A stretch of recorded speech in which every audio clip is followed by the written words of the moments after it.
After more than half a century, the U.S. and Cuba are reestablishing a diplomatic relationship. 22 News reporter David McKay spoke with Congressman Jim McGovern, who recently visited Havana, about future opportunities that could come from this relationship.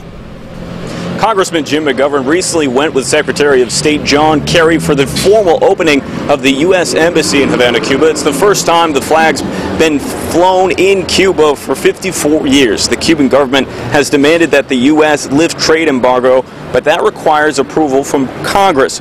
I spoke with Congressman McGovern at Boisford Farm in Hadley on his annual farm tour about the benefits of possible trade in the future for Western Massachusetts. Stuff that is grown and produced here at this farm ought to be able to be sold in Cuba. Things that are grown in Cuba ought to be sold in, here in the United States. But Congress is frustrating that by not changing our laws.